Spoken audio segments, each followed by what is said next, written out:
And then here came Seamus and Ridge Holland and their little dog Butch, the Brawling Brutes. Can we do something about this gimmick next?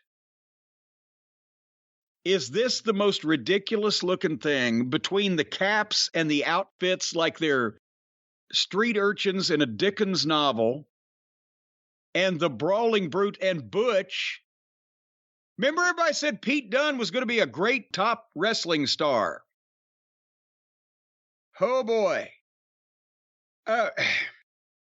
Apparently in this situation, the Brawling Brutes are the baby faces because old Seamus is cutting a promo on Gunther for the Intercontinental title, and he talks for 30 seconds.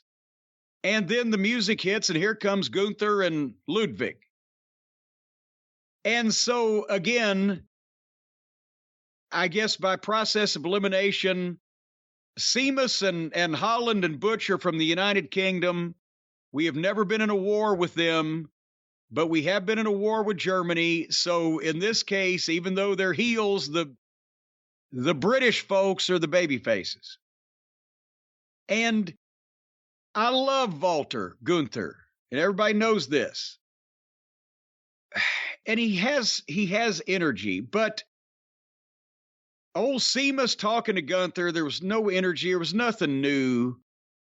It's the same shit they've been doing, the same kind of material. They badly need announcers to be the host of this show, to be in control of the show, to control the pace of the interviews. Because listening to Seamus here is like listening to the color green. Just what there wasn't, it just, they need an announcer, a Jim Ross or somebody to be conducting the interview between some of these people that don't know how to fucking kick it into a higher gear to stir them up. I've done it in Ring of Honor at OVW. Kevin Kelly's done it with a variety of places when he's, been helping out with camps and seminars and etc. You get in there and just the announcer is the host of the show. The announcer is interviewing one talent that's whether it's a baseball player, a basketball player, whatever. Some other talent has an issue with something that's said and comes down to confront it. Now the announcer turns into the shit disturber. Well, now Brian just said so-and-so and such. How do you react to that? And that guy reacts. So, well, now, wait a minute, because so-and-so said, and you're the middleman.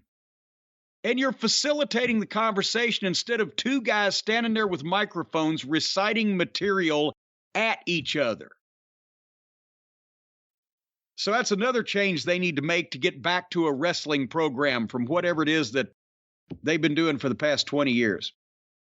So Gunther was trying hard on the promo, but do you think anybody gives a shit to see the Brawling Brutes at all, or any of the Brawling Brutes wrestle Gunther? I don't think so.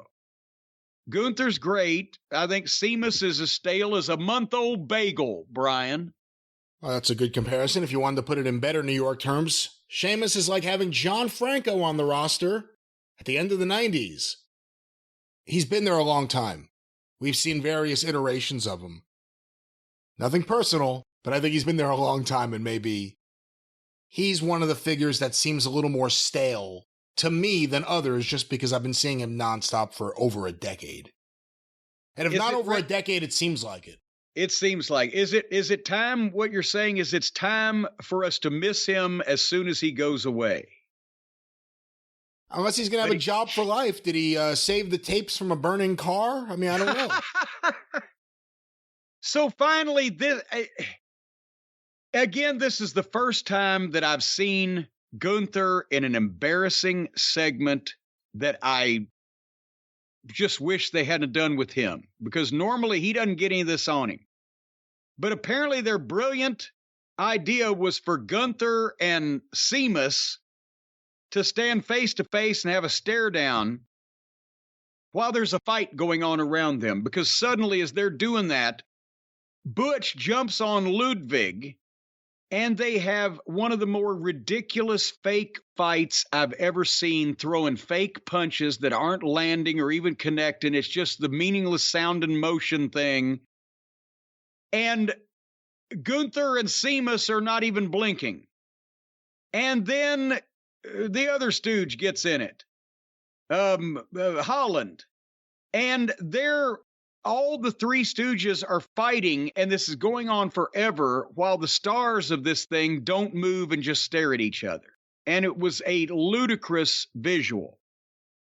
And then somehow the three stooges, while they're fighting, they get in a position where they have to fucking kind of pull themselves back up to their feet on Gunther and Sheamus so that they can hold them back without moving. It was the most ridiculous thing. And that's the last thing you need to do to Gunther is put him in a phony looking proposition. Because the one thing that makes him stand apart from everybody else is he looks serious as a heart attack. And when he hits you, you can't see through it. And he seems like a top fucking guy that will not, as Luthez would say, brook any of this foolishness. So when you put him in foolishness, you take away the one thing that makes him different than almost everybody else. What'd you think? I didn't see much of SmackDown, but I've been seeing Gunther on there for the last several weeks. I've seen a little more of him than you because I've watched more SmackDown of late. Just so happened you decided to do a full review of the 1 week I didn't watch the whole show. Well, you've had shit going on. A bit, yeah. I think the problem is, look, if someone's stale and you put someone with them, makes them stale too, unless, they're Ric Flair at his prime. I don't want to see Gunther mixing with Sheamus. I want to see Gunther mixing with someone else who's fresh. As soon as you put him with Sheamus, it drags him down. And again, it's nothing personal. The guy's been there for 10 years or something. I'm not into the whole Butch thing other than it's funny every now and then.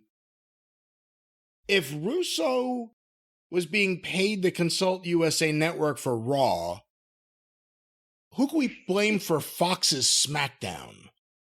Well, I think we just have to blame the company because Fox is probably smart enough not to hire, fucking random goofs that send them begging emails.